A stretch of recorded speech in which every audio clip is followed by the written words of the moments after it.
you are the senior partner in this whole thing. So, all right, let me just quickly go into this. Louise, can you see my screen? Yes, I can. Yep. All good, Phil, and it's in presentation mode. You're good to go. Thanks, Tom. Thank you from it. Okay, well, Tom mentioned that welcome to some of the mentors, and I just want to echo that from my side. For those of you who haven't met Tom and Louise and I, and possibly Celestine officially, Tom is the head of training of SAICI, formerly the head of department at DUT, formerly the long-serving chairperson of the education and training panel of SAICI. He continues to be an executive board member in SAICI, very active with EWSETA, and is probably the most familiar and well-known face in the engineering and civil engineering space specifically. So it's very reassuring to have Tom with us, because he really does know his way around everything. I'm Philip Marsh. I'm also, like Tom, I'm also a professional engineer. Tom's had an academic background. I've had a consulting and construction background, 4 decades, like Tom, in the engineering and built environment. So we really experienced. We are the Mentoring for Success. We are the partners with SAICI, and we also are the technology providers, Knowledge Mentoring Global. So I'm talking to you from the UK, and Louise Derksen, who many of you will have had the pleasure of already interfacing with, is the project manager, and she's the project administrator in the background, and the tireless workhorse trying to get all the documentations and all the information ready. And I'm hoping that Celestine Jeft is in here. Celestine is our lead facilitator. She facilitated the session last week very ably, and I want to make sure that I stay in touch with everyone. So that's who the team is. Hopefully we may have Kim Tim in here. Kim Tim's a very senior mentor. She is a senior structural engineer, professional engineer. She's come out of the consulting ground, and she's now in the academic world at Stellenbosch University, but very involved with us over here. So Tim, if I missed you there, very welcome. Fantastic to have you.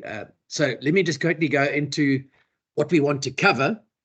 I think I want to just take a step back as well and apologize to everyone for the frenetic pace of the program. And the main reason for it is that SAICI was awarded the grant late December, just before we all went on holiday, with a follow-up early in the new year.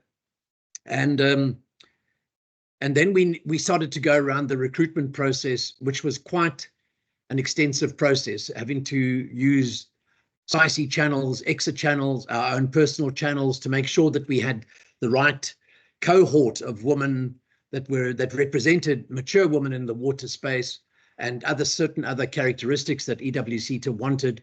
At all the time, we have a closing window of opportunity in terms of the 15th of July to the 15th of August, which is the first window. And many of you, more than 20 of you, have indicated that is your target. So we're wanting to get you into the flow, into the process, so that we can provide the necessary. Some of you will be further ahead than others. We want to help those by starting the review processes, checking documentation, checking submissions, helping and guiding you, and obviously as well as getting the others to catch up as much as possible. So apologies for as I said, the frenetic pace, but it is really, it's worth it. You've come so far. If you can hang on a little bit, and now from the 24th, from Wednesday onwards, we start to get more into a rhythm, which is joining the other MASELULEKANE people. I'll talk more about that just now. So it's really been quite hectic to get us over to here. So thank you for your indulgence and your patience. We want to talk a little bit more about mentor engagement today. So I'm really excited that some of the mentors are here. Louise, I'm assuming you are recording. Yes, I am. Sorry, Sparkles. I know, or Louise, sorry. I know that you would have done that. I just wanted to make sure, because if other mentors aren't here, then they can watch this recording. So one of the preconditions of the EWSETA is that amongst the leadership team are no water engineers, and also amongst the leadership team, we cannot act as supervisors. We can assist as mentors. We cannot act as referees on your work, but we certainly can't act as supervisors. And so it was absolutely critical that all the women that were applied had to indicate that they had access to these. Now, we'll talk more about that just now. So the first conversation I want to have is a bit more about, let's call it the mentor engagement, and that includes supervisors and referees, and how we're going to go about the training. And we want to get feedback, and I'm going to ask you if you can put into the chat any ideas that you have, because remember that you're not from a homogeneous organization. You are from all over the country, from very different organizations, and we need to be able to resolve how best we onboard the mentors and train the mentors. And one option could be that we just produce a video and we share it. We just do it that way, and we don't try and and then the mentors can watch it in their own time. So part of today is to initially just to make the mentors aware of what's going on. We can look for dates where we have mentor only sort of training, but we can also look at the option of doing a video training session, or we can have multiple, sort of a hybrid combination of those. And then there's the what is the process of the mentors, and how do they interact with their mentees in their own time using the technology. It's to bring the mentors up to speed with what kind of documentation they should be thinking about working with their candidates on, so that the mentors are fully informed, they're up to speed with the process, and then looking at dates. So that's the first thing I want to cover. There's been a lot of questions on what's the difference between a mentor and a referee or a supervisor. I want to clarify that now, and show and make sure that you've all got that. And we've got the leader of the pack, Tom McKeown, in the house. If anybody has any questions, if I can't answer your questions, Tom McKeown certainly will be able to answer your questions. And so it's really important, anybody who has any uncertainty as to the 3 different roles and how to find them, and if you don't have them, what, if any, are the options to go around it, etc. And we can have a conversation with Tom on that. So by the end of today, we should know where we are with regards to the mentors' roles and where we are from a documentation expectation. We were hoping to have more and bit more of an update on the mentors and the current pairing matrix. We've got a lot of the information. I'm going to show it to you. There's other information that did come in over the weekend, which we just have not had a chance to capture with all of the other project work that's going on. But Louise and Michelle are working on it, so it will happen probably during the course of tomorrow. We'll have it updated, and hopefully before Wednesday's session on the MASELULEKANE, we will know where we are with that. And we'll share that, and then what we'll do is any individual women who are still struggling, we will try to work on a kind of a one-by-one conversation with you as to what are the options to assist you. We don't want to leave anybody behind, but we may need to put you into another group while we resolve the mentor issue, and put one of the other ladies who is able to go forward into the June to August window, the immediate window in 3 months' time. And so we'll discuss that with you on an individual basis once we know.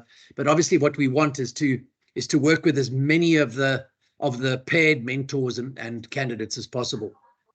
I'm then going to take you through just a very sort of a high level look at what the CHQ, or the career headquarters, and what kind of documents you're going to be uploading and information is going to be needed there, and also have a discussion on what's relevant for some of you and may not be relevant for all of you.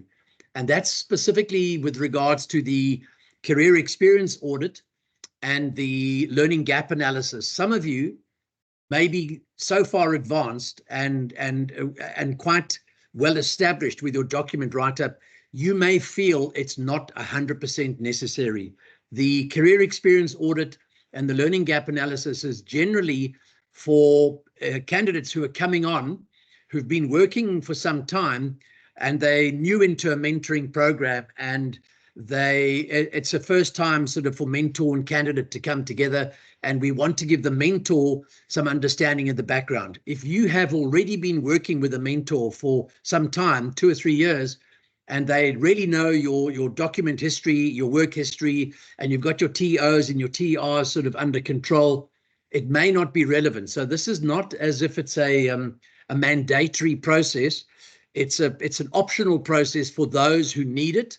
And I'll explain when we do it why it's very useful for anybody that's new coming into your relationship. So whether you have a new mentor, a new supervisor, a new referee, or you're looking for guidance from the SAICI and M4S leadership team, then it's very useful for us to have a quick reference as to your learning journey, when you started work, how long you've been going, the sort of the general progression in terms of degrees of responsibility, types of work you've been doing. And it gives us a very quick way of evaluating what kind of conversation we think we're going to have with you. But as I say, it's not one of those things that's mandatory. It's a part of our process, and it's useful for us to get to know who you are and who we're speaking to, etc. But also optional if you've got a really established mentoring relationship going.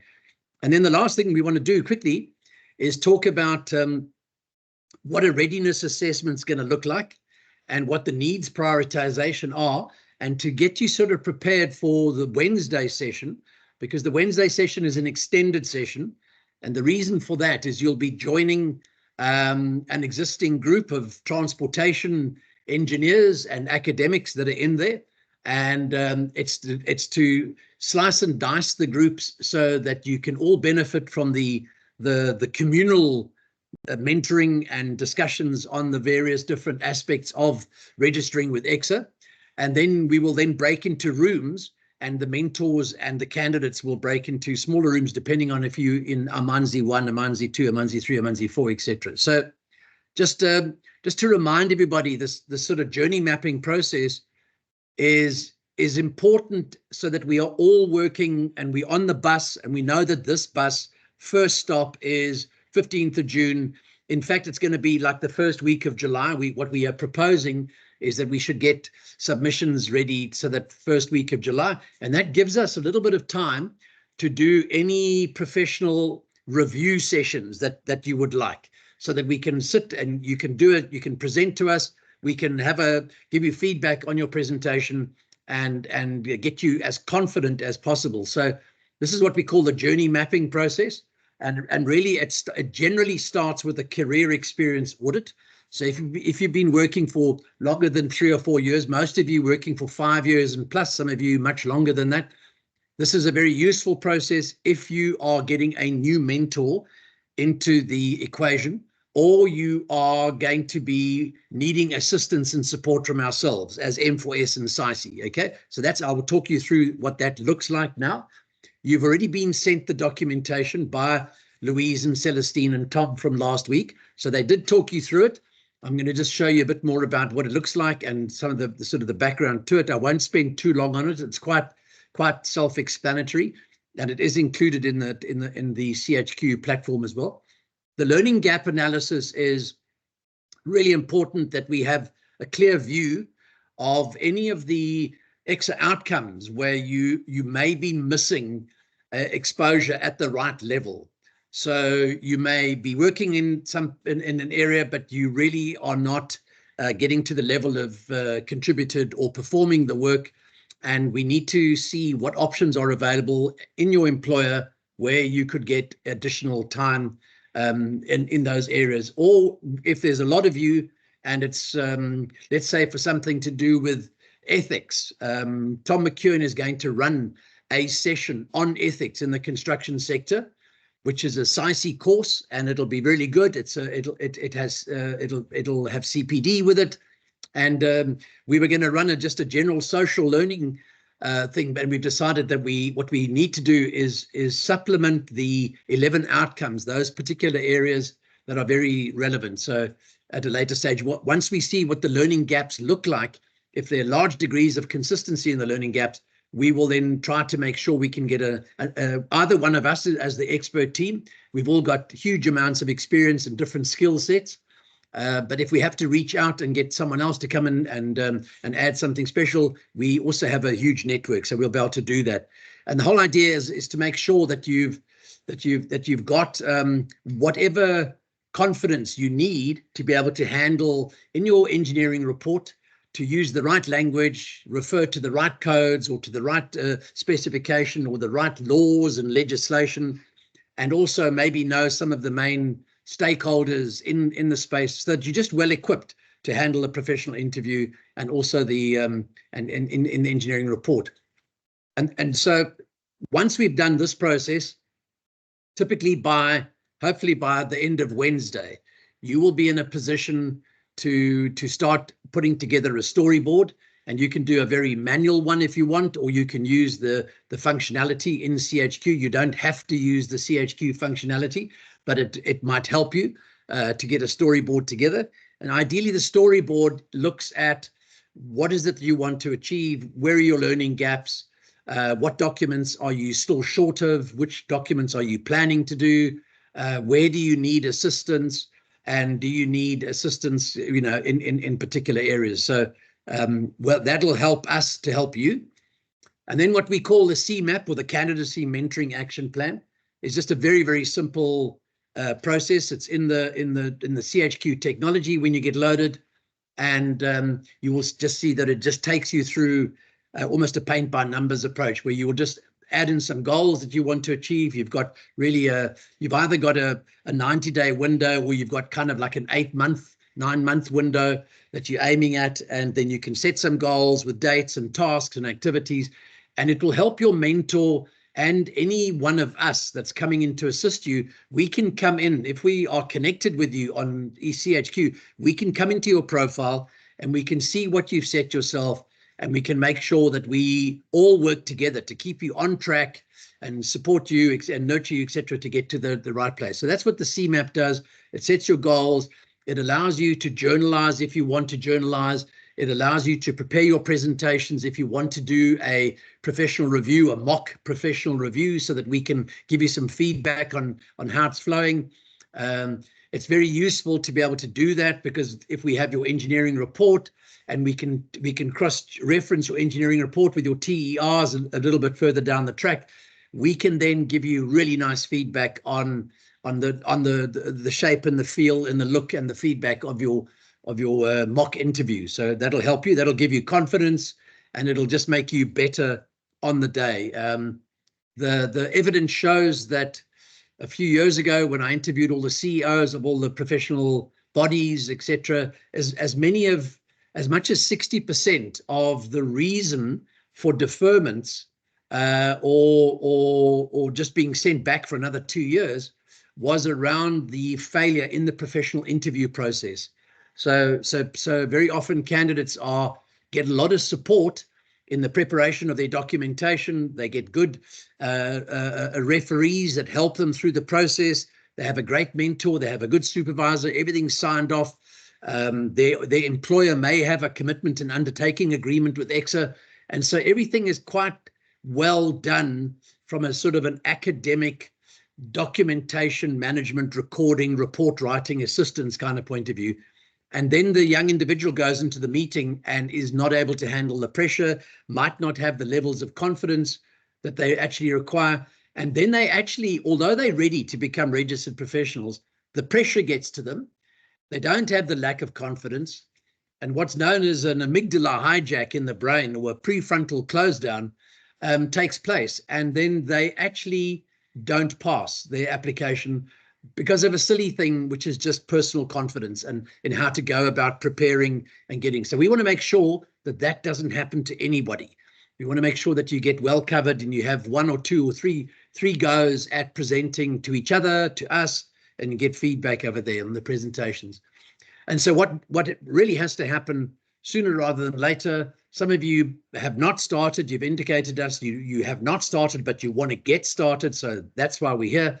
And some of you are well down the track, and we want to make sure that those who have already written TERs, or if you're very mature TEOs, even your training and experience summary, your TES, we would like to know those of you who are, in your opinion, submission ready, we would like to start looking at those documents to give you some feedback on that. We've got some very good people in our group, in our leadership team, who can start to do this for you and give you very, very pragmatic, very experienced feedback on the way you've written it and if you've addressed it correctly, etc. So that'll add incremental value as you get ready. And also, if we're not doing it all 20 lines at once, it gives us more time to obviously give more effort and input into the reviewing of that. So what is really important is to please check the EWSETA guidelines and follow them absolutely to the T. So things like the R04 and R02 documentation, you really need to know them very, very well. If you don't have those, they will be made available to you in CHQ. They should be available on the internet, but they will be what we call common documents in CHQ. You will have access. In fact, you'll have access to all the EWSETA guidelines and things, and you'll also have access to clarification notes that EWSETA have been very good between EWSETA, between Kim Tim, between Tom McKeown. Lots of hard work has gone on in the background to clarify any areas if you're not sure around the word count or the length of something or the structuring and the formatting of something. A lot of work has gone on adding additional supporting documentation. All of that will be available to you within CHQ. So there shouldn't be anything between a mentor and a mentee that you don't have immediate access to. And we will always keep those updated with the latest versions. So there's always one version of the truth available to you. Just to remind you that if you look at when you started working and you're writing that up from the first years, and this is not if you were working and you were flipping pizzas or driving an Uber or doing something special that's different to engineering. This is really where you started using your degree or your diploma, etc., and you started doing engineering work. That's really what's important, and that it follows a logical and chronological journey where there are no big gaps. You have to be able to account for gaps if you're wanting to get recognition of learning over a time. So we've talked about that. Very important that you all take time out to please understand Table 1 of the R02 standard.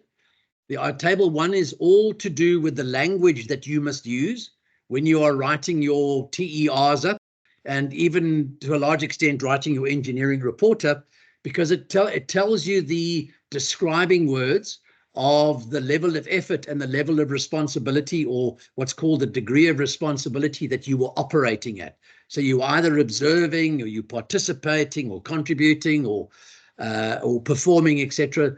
And we will go through this in more detail. And in fact, Kim Tim will be taking you all through a very detailed session on Wednesday, the 24th. So whatever you do, that's a don't miss session. And if you do miss it for whatever reason, please make sure that you get the recording. The recording will be placed in the MASELULEKANE app. It'll also be placed in CHQ so that you do have access to. That's going to be a really important session to listen to. Also remember, we've talked about this before, is that we will give you lots of examples of TERs and engineering reports, but you cannot copy and paste other people's work. It just loses the connection to your journey and your history, and you'll get caught out with that. So use it as a benchmark only. Make sure you write it as yourself. Kim will give you some fantastic insights into exactly how to write the reports.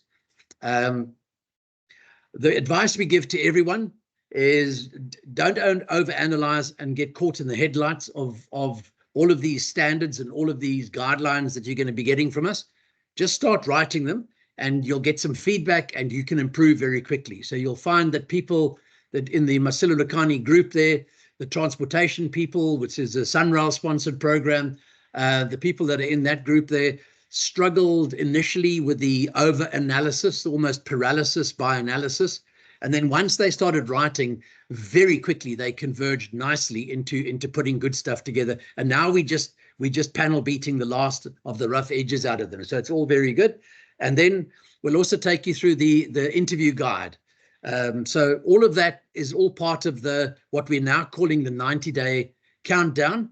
And this week will be very intensive because we're going to be onboarding you as we get your information from your mentors. We're going to be onboarding you into CHQ. Many of you already on the Whitby app, because you are a woman in water, so you're already on the Whitby app.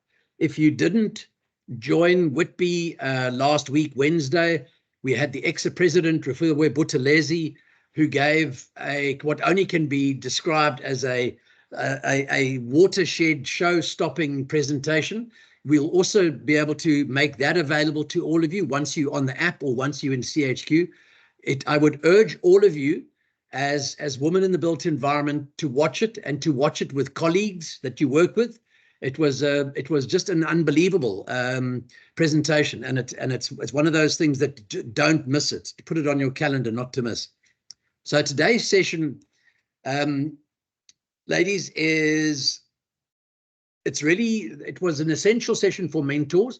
If all the mentors are not here, we will have to make arrangements to get the video to the other mentors. But what I want to do is we're going to be clarifying the roles.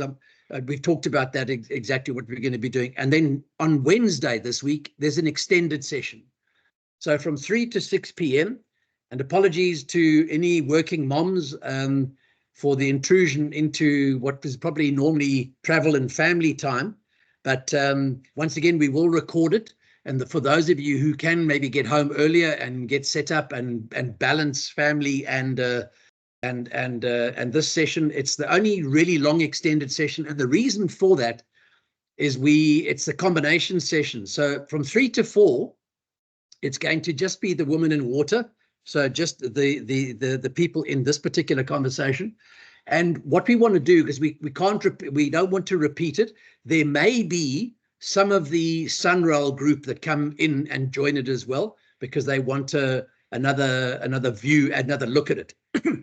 Pardon me. And really what Kim will run is a fantastic session on an overview of the EXA report writing requirements. So she'll take you through at a higher level what EXA reporting is all. If there's someone there, I wonder if you could mute, if you wouldn't mind, if you could please mute, that would be appreciated. Thank you.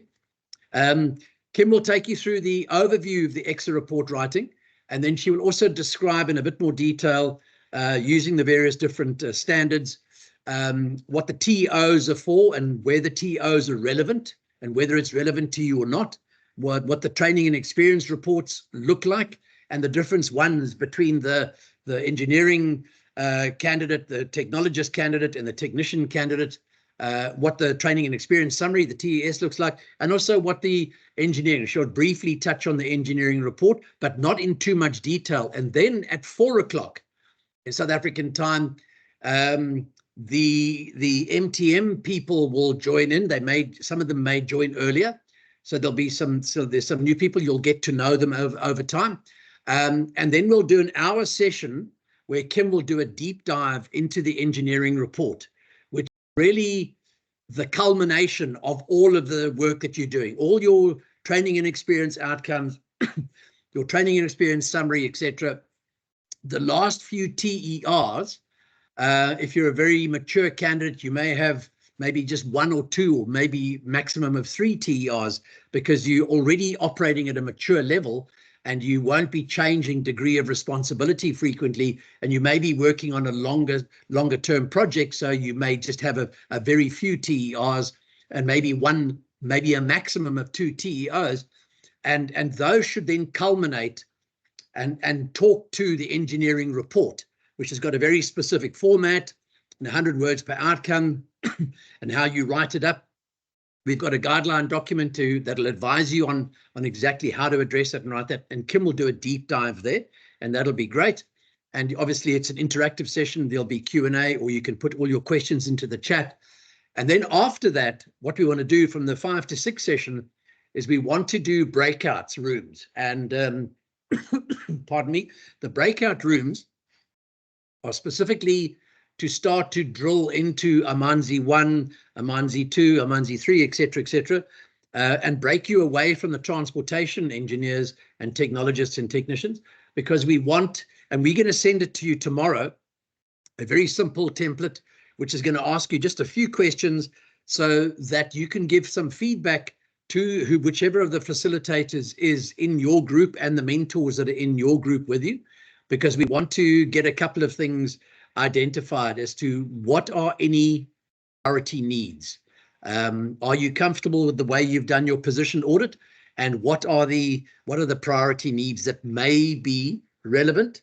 And if you aren't able to give it to us in the in the session, you will have a little slide that you can just very quickly, a very simple template, and it'll just give us a heads up as to where any particular issues are. And then what then happens is you then go into the rhythm of the MASELULEKANE program. Okay, so it becomes every second Tuesday and every second Wednesday and every fourth Wednesday of every month up to the end of July.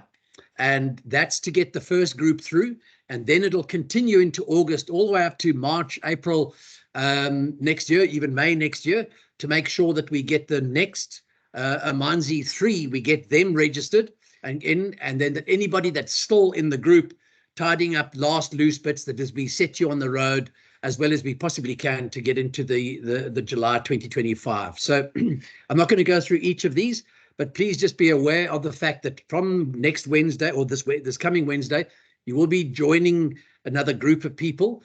The communications will be sent out to you, so there will be other people in the group. We're going to do our very best to make sure that we don't spam people's emails all over the show, so that your confidentiality, and we remain compliant with POPIA Act and things like that. And we'll do our very best there, because there's lots of different organizations over here. And we'll then move.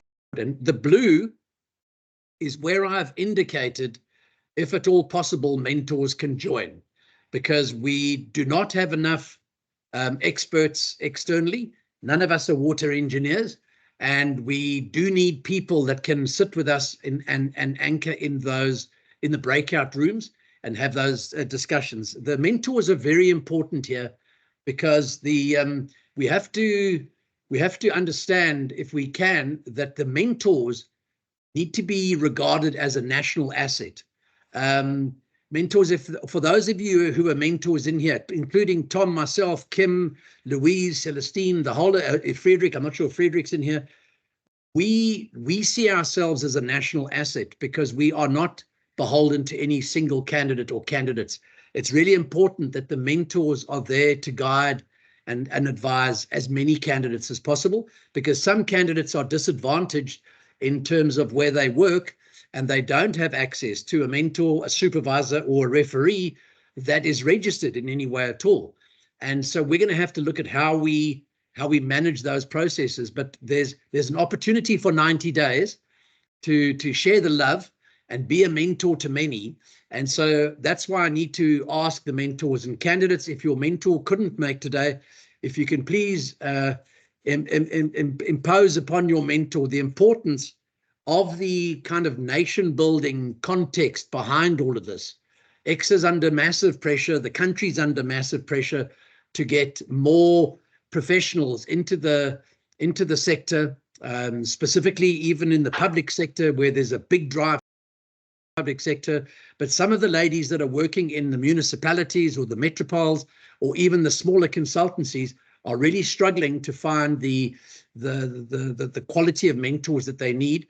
And so it doesn't mean that you have to break away and become a mentor to other people, but in these sessions, if we can have your access to your stories, your skills, your advice, your guidance, it would be very much appreciated. So that's it. I want to take a quick pause here before going into this to check in with Tom, and or Kim, or whoever's in here, to see if there are any questions. Tom, anything from your side, having done the sort of intro? No, I think we're good. Kim's not in the session as far as I can see, Phil. I think rather keep going, and then we can circle back to Q&A at the end. 100%.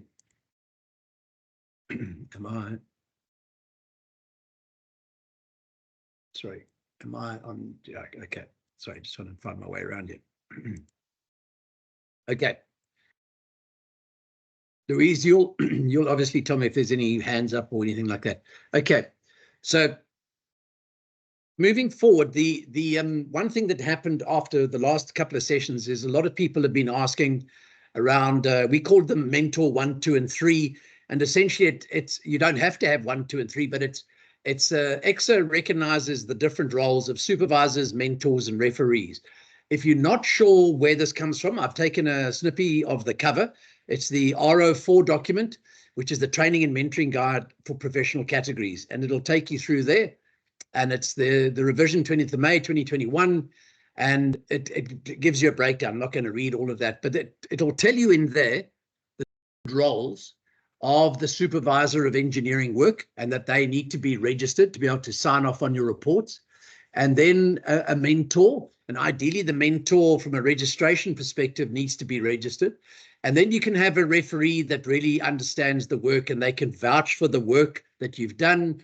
They don't necessarily have to be registered, but they certainly should have a working knowledge of the standards, of the EWSETA outcomes, and understand what they're all about. So part of the career experience audit and part of the journaling process is to make sure that we have these people in your life that can add value and are able to do things. So that's and then I have some slides which I got from Dr. Franziska Bortmer, courtesy of work that she is doing with Tom McKeown at SAICI, just explaining this a little bit more detail. And this information comes from a slide deck that SAICI and EWSETA are putting together, which explains the various different roles. So there's a bit more information on it. You can see here that a supervisor can be a mentor or a referee, but they are the person that has to review and sign off on the various different training and experience reports. So that's an important role. Some of you have indicated to us privately that you're really struggling to find a supervisor, and that's why we'll need to work with you and look at ways in terms of are there ways that we can get around that? Maybe a client, maybe external consultant, getting an affidavit from the chief executive of your organization. There are ways that we can try to work with you, but ideally most of you should come from organizations where you are able to get a supervisor, and you may then on top of that also have an additional mentor. These can be the sort of intertwined, the same people, or if you could be really lucky, in MASELULEKANE language, we have a different name for these, and we have someone we call a relationship mentor, which is someone that really keeps you on track and keeps you motivated and keeps you engaged. And then we have a training mentor, which is someone that really looks at your things. So in this instance, your relationship mentor would be the mentor.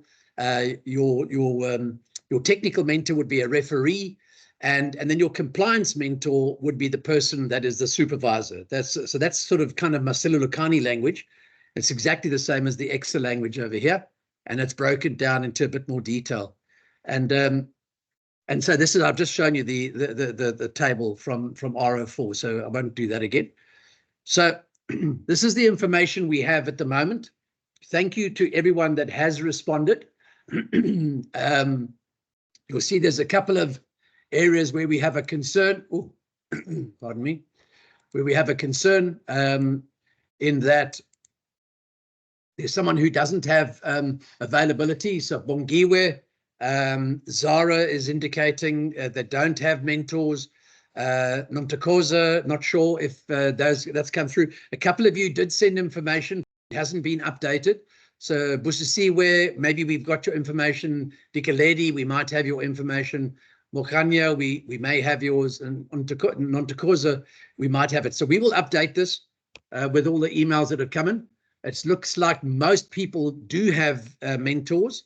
If we are not able to get compliance here, it means we've got a challenge with registration, because you won't be able to register, and there's no way we can accelerate an external person into the process quickly enough, and we may need to replace you, not on the program, but you may not be in Nook 1 or Nook 2 or Manzi 1 and Manzi 2. We might need to put you into a Manzi 3 and then bring one of the other ladies forward who does have a mentor and can get everything signed off. So whether you have access to an employer-based commitment and undertaking mentor or the private mentor. But fortunately, the great majority of people here are compliant. So that's great news. And I'm not sure how many of the mentors are in this session, but we will start a communication with the mentors as well. And so that's why we've asked for some information. It should have been there, but it's not. And that information that Louise has sent out, let me just quickly look at why that information was not there. I might have just got a slide misplaced. Sorry, let me just quickly look. No, I don't have it there. There should have been a slide where we asked for mentors information. No, we don't have it. Apologies. We will send it. There was a slide that I did have in the deck, which says that we need your mentor's first name, their last name, their mobile number, and we need their email address. That's the minimum information we need.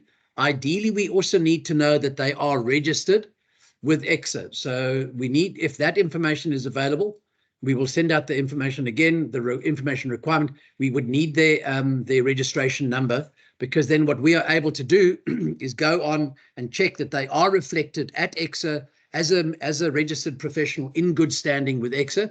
And then it just takes away all of the hassle where we have to validate to EWSETA that they are registered mentors, and it takes away another rock in the road that could be in the way. So unfortunately, because you all come from different organizations, the onboarding process and the admin is quite extensive. And it's just the way we have to go through it, because everyone's at different organizations and very different support criteria. So please bear with us as we go through this. It's a very worthwhile effort, considering how close you are to being registered or getting registered. And if you can just stick with us, that'd be good. So this is CHQ. This is what it looks like. You're going to go into, you'll be logged in. Hopefully it'll all be able to take place this week. We're waiting for mentor details. Once we have mentor details, we can log you in, because then we can pair you correctly. We're trying to avoid having to do double handling over and over. So as soon as we have the candidates, which we now have, they've been approved by EWSETA, we can now onboard the mentors. That was a big milestone to go through the approval process, because EWSETA have to go through, and they check your qualifications, they check every single line. And as many of you will know, we had to come back to you. We had to ask for additional documentation or clarification, or another version of your certified documentation. But fortunately, that little nightmare is over, and now we can move forward. So you'll log into CHQ. You'll get a unique. We'll use your email that you have given us. Most of you, it looks like private emails. Some of you may have used work emails. The system will generate a unique password to you, so only you have access to your profile, and you'll go into CHQ. I think I've talked about it. This is the CHQ. This is the journey to candidacy. You come out of university or the technical colleges or whatever, you can see the first few steps in front of you, and you've got no idea how to get to the top of the mountain, because the path disappears very quickly, and it's a big, long, arduous journey, full of uncertainty, full of challenges and all the rest of it. And you need a very good Sherpa to take you to the top of this mountain. And so that's what MASELULEKANE will do. And that's what the CHQ technology will do. So one of the first things you'll do once you're onboarded is we'll have a training session. I haven't shown you the training session dates, but once we've got everybody onboarded, we will set up a training session, which we will also record.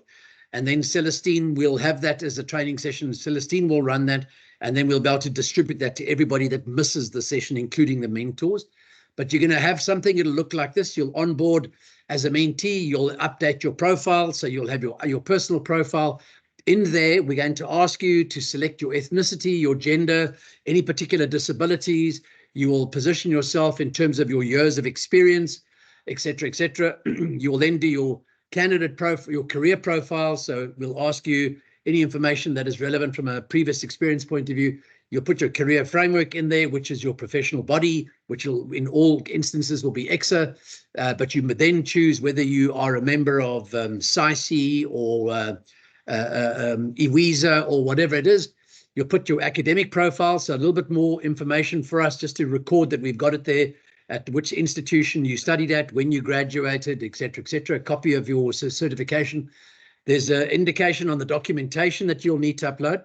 And then there's the what we call the summary screen at the end. So the summary screen will produce a report. Let me just quickly go back there. If you can see my cursor moving on them, hopefully you can see on the very end over here, once you've done your CMAP, the summary report will produce a very useful report that we can then use to update SETA or EWSETA. So if you, in the training, if you can work through this with us and get some goals set and get some presentation dates and get some capabilities in terms of any soft skills or any outstanding capabilities that you need to develop, whether it's on environmental or procurement or ethics or whatever it is, the different codes of practice or different conditions of contract, you can then identify what those are. And what it'll produce then is you just push this button over here and it'll give us the ability to get a very nice, detailed, very unique report on each of you as an individual. And that's a great way of reducing the admin burden for everybody, because you're then incrementally doing it on a weekly basis, you're upgrading, etc.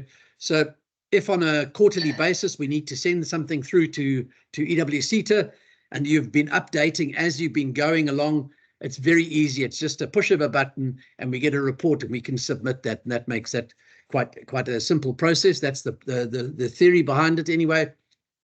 If you should already have this, Louise sent it out last week. For those of you who wanted it and are going to find value in it, as I said, this is not a mandatory document. This should be seen as an essential document for any mentor-mentees that are a new relationship. So if you have been working for many years and you've now got a new mentor or supervisor or a referee coming into your life to help you get across the line here, or you want assistance from the SIC and the M4S leadership team, then this is an extremely useful document for us to fill it out. And I'm showing it you here in an Excel format. It is actually already included in the CHQ technology, which will be a much easier way to use it. You have the choice of which way you want to do it.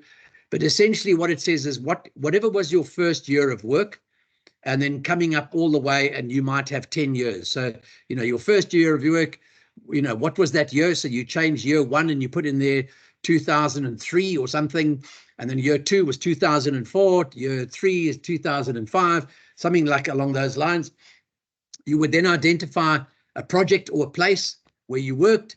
Very important that you identify any key persons and professionals involved. That's very useful in your TEOs if you are able to identify and highlight that you were from a very early on stage working under the auspices and guidance of registered professionals. That's useful. You can then give it a duration. So when you started on that project and when you finished on that project, who you were working for at the time. If the project has any client information, so if you were working on a specific project for a local municipality or for a water authority or some major client on a water reticulation project or a pump storage scheme, a dam or whatever it is, that you just have some information, a very brief description, what your roles were. So that's an important thing for the mentor or the supervisor or the referee to get a feel for your increasing levels and your roles in terms of the responsibility and accountability that you had. So that's an important thing that we can see that over time, and that's exactly what EXA wants to see in your TEOs. They want to see that over time you continuously progressed right up to the point where you start writing TERs, and then your TERs will be at probably at level E, where you're performing work at level E, where unless it's a technologist level or a technician, where you may get some latitude from what level you get reporting at. And then what is also useful, if you wanted to just play back your memory to yourself, if there were any very specific or memorable learning events that happened on those projects that time ago, that can be quite useful to highlight and pull out as a learning event or as a demonstration of your understanding of that event, so that you can demonstrate quite an early on stage, you were becoming cognizant of the of engineering principles, of the cause and effect of decisions, and that's very useful to give the assessors the confidence that you've really acquired the ability to assess something, to evaluate it, to analyze it properly, to make decisions on what you're going to do next, to understand the underlying factors on which you based your decision, and that the decisions you took were based on sound engineering judgment, and it took into account not just the design of it and the safety of it, but possibly the constructability of it, or the use and application of it, and then even the longer term maintenance of it. So all of those things, it shows the assessors, or it shows a new mentor or a new referee or a new supervisor that you have fully understood over time the development of the typical project life cycle. So that's quite useful to be able to show the career experience audit. And then the learning gap analysis is also very important in that it allows you to start to understand what the EXA calls the competency indicators in the range statements. And if you use these for your TERs, and even to a certain extent your engineering report, these are very, very useful, because they indicate the kind of terminology that you should be using. And especially if you, this is for an engineer, so it uses the words like complex. If you're a technologist, you will have one specific that will talk about broadly defined. And if you're a technician, or you're going to register as a technician, a professional, you will then use wording like well-defined, etc., etc. So the competency indicators differ, and the range statements differ, but the outcomes are exactly the same. So the competency, the category A to E is the same. The number of 11 outcomes are exactly the same. The outcome descriptor is exactly the same, but where it does change is the nuances of the competency indicators between complex, broadly defined, and well-defined, and that then also cascades into the range statements. And so what I was talking about just now, in terms of in the RO2 standard, you got table number 1. It's really important that you understand the use of this language over here. So when you come in to start as a greenhorn, as an early stage graduate, you're just starting, it's too dangerous to throw you into a project by yourself. So you will be exposed. This is the early induction and observation space. And so if you're writing anything at a degree of responsibility A, you need to use this kind of language, okay? And the language it will be dictated, and you'll see that language it's in the RO2 document on table 1. It'll give you kind of the terminology that you could use, and in some examples. If you also look at the RO2 document towards the back, I think after around about page 25 and onwards, if you are a candidate or a technologist or a technician, there are some very, very useful examples of how to write your report using exactly the right wording for the degree of responsibility that you were working on. And when I work with candidates, sometimes what I do is I get them to split their screen using the little Microsoft Paw. And on the left-hand side of the screen, I have the standard. And on the right-hand side of the screen, I have the document that they're busy completing, whether it's a TR or just their competency groups. And you can just make sure that you are using the right language. So it's a sort of document that you should print and just have that. You don't have to print the whole thing, just the pages that are relevant to your category of registration. But it's extremely useful. And then you can go, and then as you go through the stages of progress, from, you assisting, you participating, you contributing, and ultimately you should be spending around about a year at the level of performing. If you're a senior person or a mature candidate, most of you should be performing work now. Maybe some of you are still contributing, and we need to just close those gaps up, etc. And there's also, it depends on category specific over there. But this is what the learning gap analysis does. And what it does is it highlights for the mentor, your supervisor, referee, or any of the external experts, exactly where you think you've got some gaps in your puzzle. And that's an important part that we can identify. If we see consistencies across the learning gaps, we can then try to intervene with whatever is an appropriate gap closure strategy. So that's the logic and the rationale behind this. As I say, we've sent it to you in an Excel spreadsheet, but both of these are included in the CHQ functionality. You can go into it when Celestine takes you through the training. She will show you exactly how to do this, so that you've got it, which will then make it easier from a reporting perspective, etc. So the choice is yours. As I say, once again, if you've got a very established mentoring relationship and you are just looking for guidance on the final bit of documentation, then you may decide against these. You may think that you've got your bases covered. I would urge you as a candidate, just scroll through it once, make sure there's no areas that you think you might be a bit light. It would be such a pity that you've made an assumption that you're ready and there's a glaring gap in your journey that between you and your mentor you just haven't discovered. And that you wouldn't be the first person to fail because you just missed something out and you didn't address it using the right language, using the right an indication that you were operating at the right degree of responsibility, and that you just get caught out and then it puts you under pressure, and then you can collapse in the whole interview process. So the suggestion is just do a critical cross check.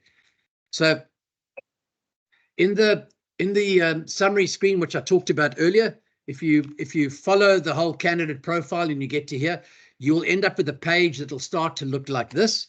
Okay, it'll tell us your industry sector, your accreditation body. If you are associated with SICE, if you're a SICE member, etc., it'll tell us that as well. That's useful for us to have as a reporting tool to be able to tell EWSETA and to also for SICE to know who are members and who are in fact not members, so that they can talk to you about recruiting you to join their excellent programs and support, etc. And that's the button there. So when you're in summary screen, there's a thing down the bottom over here. It says export to Word. If you push that, it'll produce a highly customized, individualized, personal summary report. And it's something that you can then give to your manager, give to your supervisor, and you can get sign off on that. And that's an extremely useful document for us with compliance. So we've used it over years with the Construction Education Training Authority, that's CETA, and now we're going to use it and demonstrate it to the EWSETA. The storyboarding functionality, if you would like to use it, Celestine will train you through it, or between Celestine and myself, we'll take you through how to use the storyboarding. But essentially what it means is if you've got a 90-day journey ahead of you, we can identify that start and end date of those 90 days, and anything that comes up in your learning gap analysis as being something that you really need to address, you can put together. So you'll see here the colors, here's the competency group, there's A to E, and there's the competency over here. And if you find that you've got something that is missing, and you're a bit light over here, you can sit in, if you actually go in, and once we teach you how to do it, it's very simple. You can go in and you can add a whole lot of activities to that, which will then become your storyboard, and that's quite useful as a planning tool between mentor and mentee. We'll also help you set up your career progress. So when you go to My Progress and across to Career Progress, it'll identify this and it'll see what professional framework you're in, what is the timing. Once again, it'll confirm that you've just joined the program and you want to register in July, what documents you've got ready, and then it'll take you through the whole process. So that's a very useful, once again, for the mentors. And then Celestine will show you how to do the CMAP, the Candidacy Mentoring Action Plan. And for those of you who would like to use this, if you feel that you are, the 90 days will be better managed by having storyboards and a really goal-setting process, you can go into here, you can set your goals. You can capture any particular journals if you want to capture some final journals, if you're going to do additional learning courses that you want your mentors to be aware of, and you'd like somewhere to capture it nicely so that you can get sign off from the mentor on those, tidying up the last of the learning areas, etc. And then towards the end of May, we'll start doing presentations. So we'll then show you what presentations looks like so we can get the mock interviews done, etc. And so that's quite useful. And then what we will also be able to see once the mentors are loaded is look at all the conversation notes that are taking place.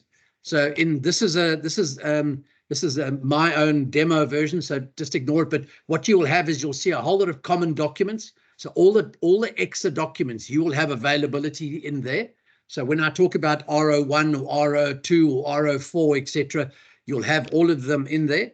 You'll also have additional explanation notes and clarification notes that either Tom's written, I've written, Tim's written, Friedrich's written, or was come from EXA themselves, where people have asked questions for clarity on the interpretation of some of the standards where there may be a bit of ambiguity. And EXA have been fantastic. They've assisted us with clarification statements. Tom's got a library of stuff. So is Kim Tin. She has been incredibly generous with what she's sharing with the group. And although her and I are structural engineers, there's a lot of our intellectual property in here as well to try and help you. And then importantly, for the mentors, they will come in and they will see how many participant documents are relevant. So the mentors know that in this instance, it says 1, but generally there's going to be probably 5 documents. And we'll go into what that looks like now. So these are the 5 documents that the mentors should be looking for. There's going to be only 1 engineering report. That's clearly laid out. And there's a whole guideline on how to write the engineering report. Tim will do a deep dive on Wednesday as to some tips and tricks and ways of doing that. There's also a clarification document we've got for you. So on the interpretation of how many words per outline. But there's a very, very valuable session. Kim has also got some videos that she's produced. They're already available in the MASELULEKANE app. So as soon as you get onto the MASELULEKANE app, you will have availability to that. If you are already in Whitby, you will have 2 logins. You will have a Whitby login, which is a unique set of conversations, and it's women in Whitby only. But if you're on the MASELULEKANE program, you will have a second login. So you will have the option when you go into the app, you will have the option of choosing between Whitby or MASELULEKANE. And if you go into MASELULEKANE, just be aware of the fact that there are others in there that are not all women in water. There are transportation engineers, there are transportation academics, etc., etc. So just be aware of that. But the idea there is that you've got conversations far more aligned to the objectives of the MASELULEKANE program, whereas Whitby is aligned to the objectives of Whitby per se, which includes other things like psychological safety and transition to leadership, which is not necessarily part of the EXA journey.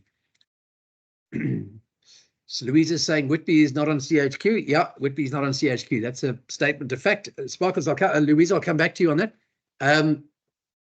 Okay, so the documents that we are going to send a little survey out so that we can begin to build a status review, and we can have discussions in the breakaway rooms on Wednesday.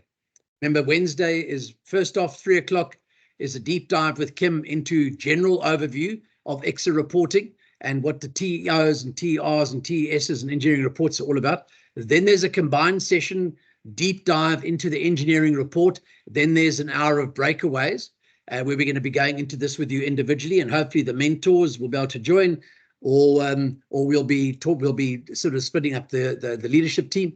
So typically you will have between 1 or 2 engineering outlines or training and experience outlines. Okay, that might cover a period where you were working at degree of responsibility A to B, maybe A to C. And that might be, say, 10 years ago, as you covered that. That's just, it's relevant to have in your history, but it's not, the assessors are not going to go through it in detail, but they need to know that your history was in engineering, and it was on hopefully water-related projects, or at least engineering-related projects. And then you might have a second TO that will talk about your period in anywhere from transition from sort of C up to D or D to E, etc., depending on how long you were working on projects that covered and spanned those times. And once we start to see what you've got, we can talk about those in more detail. But it's unlikely that you'll have any more than 2 TEOs, at maximum maybe 3, and many of you maybe just have 1. And then what we will also see in your what we call participant documentation, We will expect to see anywhere between 3, maybe up to a maximum of 5, possibly not. It could be less. It could be around 3 TERs, training and experience reports. This will be very dependent on individual work history and also the type of projects you work on. If you work on multiple small projects and with different degrees of responsibility on the projects, you might have multiple TERs. If you tend to work on longer term projects, you know, like big water reticulation projects, or in municipalities, or on dam projects, or big design projects, etc., we'll be able to see where you are and get back to you on that. So it's, as I say, it's very work history dependent, and we will guide you as we get your information on those. And then your training experience summary, ideally well indexed and an evidence of all of the professional development type of courses that you've done. So anything that's relevant to your work that you do and engineering work that you do, that's a great place to keep it. If you've got CPD, great to record the CPD so that we know that there was third-party validation of that. And some of the work that you'll do with us in the next 90 days will also get CPD, so that will assist you with your background. And then we'll also have possibly your slide deck. So a professional review slide deck. As you're building it up, you're going to typically have a 15-minute opportunity to present your engineering report. You can use that opportunity to present any areas where you feel you can really demonstrate superior understanding of the principles of engineering, the project life cycle. You can talk to any areas where you feel that you may, once you've submitted your documents, you're going to have maybe 2, maybe even 3 months before you get called for your professional interview. And so what's going to be you may go back to your reports and think, oh, if only I'd done that, I could have done that better. And your interview, your professional review, gives you the opportunity to have a second bite at the cherry, so that you've got the ability to write something up really nicely. And so what we're going to do is we're going to send you a short little sort of a survey thing. Is you know, have you done any of these? What is the percentage kind of complete? Have any of them been reviewed or looked at yet, or signed by the various different people? That's going to be quite important, especially for your older work, that you've got people that you may not have access to. Try and hunt them down and find out them so that you can get those all important signatures on the process. Obviously, the more signatures you can get verifying your work, the more signatures you can get from registered professionals verifying your work, just the more bulletproof and watertight you make the whole thing. And then, you know, if you would like to do a final review with an expert, we'll then look at those dates and times so we can get into that. So all of you should have received an email, looks like this. It would have given you the career experience audit.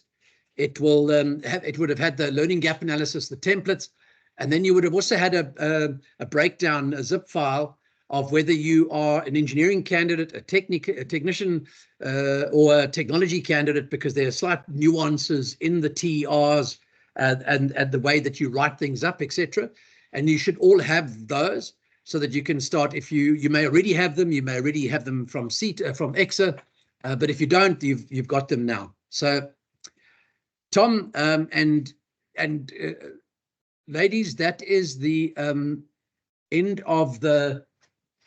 That's the end of the session that I wanted to present to you, and I wanted to hand over for any questions. I'm just going to stop sharing.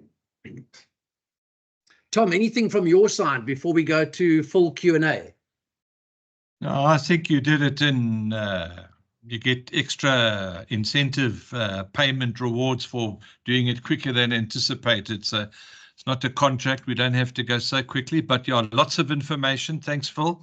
Luckily, it's recorded, so those that are slower learners can refresh at their own speed. But I think let's open it to the floor, and in particular, any of the mentors that have got any questions or queries. and or any of the ladies that are candidates themselves, who can perhaps ask for any clarification. But I'll monitor the hands, or Louise can monitor the hands, and we can wrap it up as anticipated, as close to 5:30 as possible. Thanks, Phil. Yeah, Tom, apologies if I went too fast. I was very conscious of the time, and that I saw that there was a large number. I see 74 people in the house, and there must be either a huge number of mentors, which is very, very pleasing, or we've got a substantial number of gate crashes. So either of the two, I thought what would be good is to cover any questions. So I see Louise is pinging me. Thanks, Louise. How do we register? Okay, so Louise has handled how you register for Whitby, and I've already seen 2 registrations ping come through. There's one there. Hello, of the documents that were issued to us, what are we required to submit and when? So Musa Mafani, the answer to the question is it depends on when you are wanting to submit by, because we'll start doing the documentation sort of evaluation a little bit on Wednesday, and then we'll get into it in a bit more detail the next week. So to answer your question, it depends. It depends if you've only just starting the journey. Then my suggestion is that you look at the career experience audit, and you see if that is appropriate to you, and discuss it with your mentor. You don't have to put a lot of detail into that. The career experience audit is really designed to harmonize your mind and think back with a logical framework and try to recall everything that you would like to make sure that you've got a record of in just in a single document. And so you may even talk to colleagues or previous managers or current managers about that time ago, or your husband, or someone that you were working with at that time, just to remind you of the big things. If that's irrelevant to you, that, as I said, it's not mandatory, but it's very useful to get you kind of thinking. And then the learning gap analysis is important because it identifies where we can help you. And then depending on how mature you are, if you've got much more than 5 or 6 years of work, you're going to be probably doing a TEO to capture your initial years, maybe 2 TEOs to capture those initial years, and that's going to take you a little bit of time. And so what I would propose is you should be aiming to have that sort of reasonably well written up by early May. You'll see in the calendars coming up in the sort of the end of May is we're going to be talking to people to say to you guys and girls that to make sure that you've got some of the core documentation up done. So the big thing is that in the accelerated journey, the important document to start on is the engineering report, and the engineering report will be informed by your training and experience reports. So that's really, you want to start with your last 3 years, or maybe even 4 years or 5 years. But don't spend a lot of time worrying about 15 years ago or 10 years ago. You can get to that after you've started getting your absolute base documentation ready. So get that ready, and I would say that by the 2nd Wednesday of May, you should be in a position where you've got even if you haven't completed it, you should have a prototype or a straw version of a TEO, and 1 or 2 TERs written up as well. And then if you need to do the training gap analysis or the learning gap analysis to get that, then that becomes your first priority.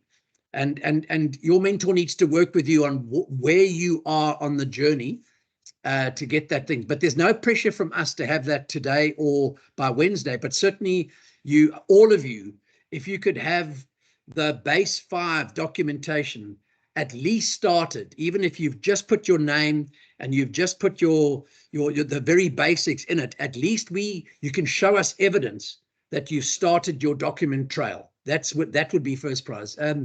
So Musa, I hope I've answered your question. If you could indicate if I've answered your question. Yes. When are the? Okay, sorry, I think I heard a yes. Was that correct, Musa? Yes. Fantastic. Okay. Okay, Sinzile, when are the documents due? Sinzile, hopefully I've answered that question with the above questions. So just if you can just confirm with a thumbs up or a little yes or whatever that you understand, the answer to Musa is the same answer to you as well. So hopefully I've covered that.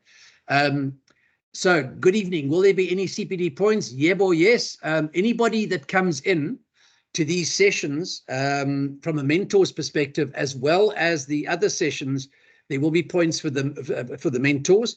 If the mentors are with you for the 12-month period or would like to participate over a 12-month period, there's 5 CPD points. This program has 5 CPD points with EWSETA through our relationship with SAICI. And all of the soft skills and the sessions that will be uploaded, Tom McKeown from SAICI will be uploading those, and there will be CPD points. So it's very beneficial for mentors to join if they can. And what we will also be doing, Nhlanhla, is that from time to time, we will run what we call value add sessions, depending on what comes out of the group. There may be an area where we need to, collectively, we need to explain, for instance, the implications of the IDOEW that's coming up, the Identification of Engineering Work.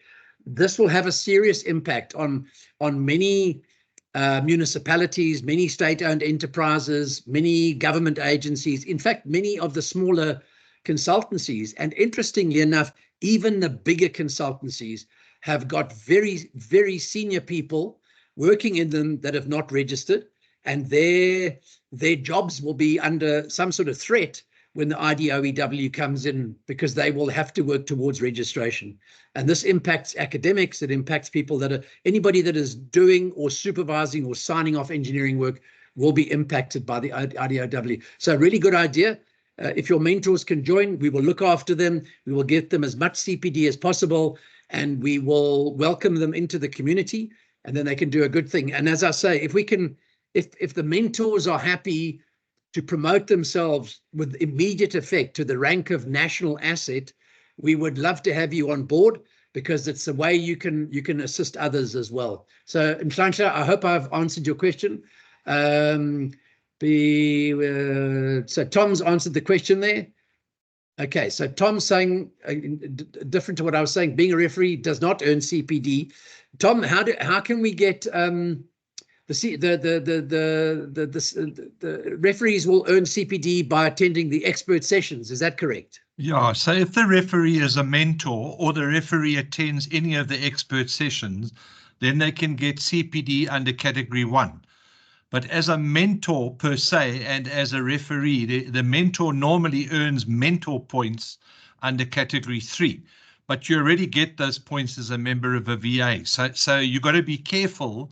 Your 5 points, for example, you can't just referee, sign one report to EWSETA and claim the 5 points. It doesn't work like that. You've got to be part of this program for 12 months. But then you come in as a mentor, even if you also fulfill the role of a referee. So my answer is correct, except for the soft skills or the technical, the expert sessions. And then maybe you can answer Pearl's question, Phil. I'm not 100% sure about the SACNAS. So Nhlanhla, just to sort of supporting what Tom is saying there, there are 3 categories of CPD that registered people need to maintain. So hopefully you've understood Tom's category there.